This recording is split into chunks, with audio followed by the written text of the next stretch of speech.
It was 10 p.m. A woman was slicing cucumbers in the kitchen, but the sound of the lock turning scared her. Then the door slowly opened and her daughter walked in. The girl was soaked through, like she had been through something awful. The stepmom gripped the knife in her hand, too frightened to turn around. Just then the girl suddenly spoke and called out Mom. Hearing that, the stepmom couldn't stop trembling because her daughter had been dead for a long time. But every night at 10, Lisa would come home right on time, and every time she came back, she would stand at the kitchen doorway for a while. Seeing the stepmom ignore her, Lisa could only walk back to her room in disappointment. But before closing the door, she gave the stepmom a resentful look. After hearing Lisa close the door, the stepmom hurried to hide under the table. But when she looked up, the door was open a crack. Lisa's cold stare made the stepmom feel both scared and regretful. If only she had gone to pick Lisa up earlier that night 7 days ago, none of this would have happened. That night it was raining, and by the time Lisa finished evening study, it was already 10. Not seeing the stepmom, she had to walk home alone with her backpack. Just then a car pulled over by the road. Lisa recognized it was the neighbor from downstairs and got in without suspicion. Little did she know that neighbor was a twisted killer. As soon as they entered the stairwell,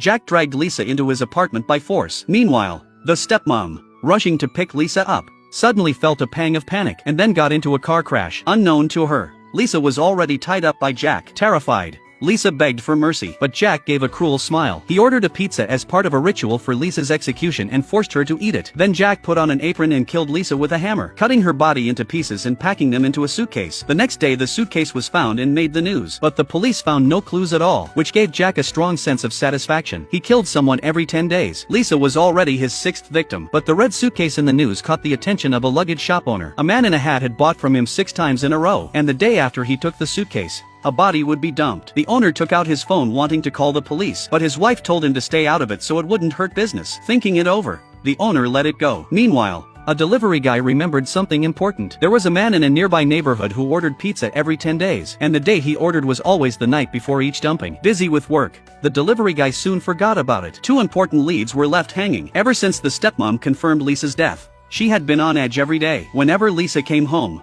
she would grab a cross and hide under the table. But then the lock turned again. Seeing it was her husband, the stepmom breathed a sigh of relief. She rushed over and told him Lisa was back. Seeing his wife's terrified face, the husband immediately became furious. He shoved open Lisa's bedroom door, but there was nothing inside. The stepmom looked stunned. She had clearly seen Lisa go in. Then the husband said how much he wanted to see his daughter again, complaining that his wife had never treated Lisa as her own. His words made the stepmom feel wronged. Even though she was a stepmom, she had never mistreated Lisa. Yet Lisa kept coming back every night to scare her. Unknown to them, downstairs Jack was cleaning the blood he had spilled while killing Lisa. But just then the doorbell rang. Jack cautiously opened the door a crack, only to see a big man standing outside. Carl told Jack to move his car downstairs right away. Afraid his murder would be exposed, Jack slammed the door open hard, making the man's eyelashes flutter. That started a grudge between them. When Jack went to move the car, he saw an old spit clinging to the glass. Then he leaned out and asked if the man had spit it. Jack's tone was hostile, clearly looking for a fight. Carl immediately charged over and spat again. Seeing the man's tattoos, Jack backed down right away. But Carl noticed 6 neat scars on Jack's arm, each one a medal for a person he had killed. Jack silently noted Carl's arrogance. Meanwhile, a sanitation worker found a bag of unsorted trash that reeked of rotting meat and even attracted crows. Luckily the bag had a delivery address: Jack's home. Furious, the worker went looking for him. Jack was already in a bad mood. Hearing another knock,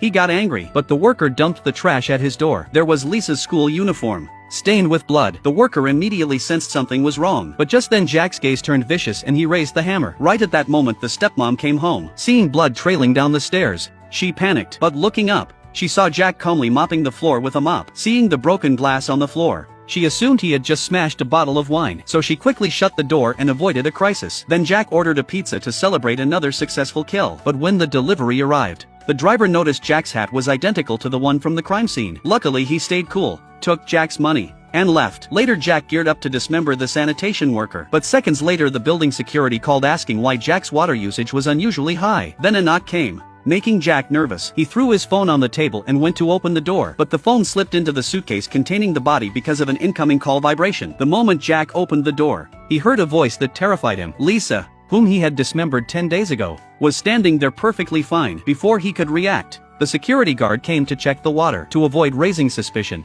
Jack forced himself to stay calm and let the guard in. But after entering, the guard quickly sensed something was off. Jack's bathroom had shells of disinfectant, and the drain was clogged with bits of meat and long hair. Remembering the dismemberment case 10 days ago, the guard grew alert. But by then Jack had pulled out a knife, ready to ambush. The guard also firmly gripped a large wrench. He pretended to tighten a screw, then got up to leave. Seeing that, Jack didn't dare attack and let the guard go. But Jack knew the place was no longer safe, so he bought a boat ticket to flee, forgetting to dump the body. When paying, he realized his phone was missing. Afraid the police might find it, he rushed back to search. When the ringtone came from the suitcase, he tried opening it, but no matter how he entered the code, it was wrong. Furious, Jack smashed the suitcase and raged at it. Calming down, he decided to find a scapegoat. Carl, the man who had bullied him before. Then Jack borrowed the luggage shop owner's phone and made a prank call to Carl. Seeing the unknown number, Carl called back right away, giving them a call record. Afterward, Jack tossed the owner's phone in the shop and kidnapped the owner. Police traced the last call on the phone and quickly zeroed in on Carl. Happy, Jack ordered a pizza, planning to dismember the owner that night and frame Carl. After delivering the pizza, the driver noticed the cash he had just received was covered in blood. He hurried to peek through Jack's window to see what was happening inside. To his shock, Jack had already noticed everything.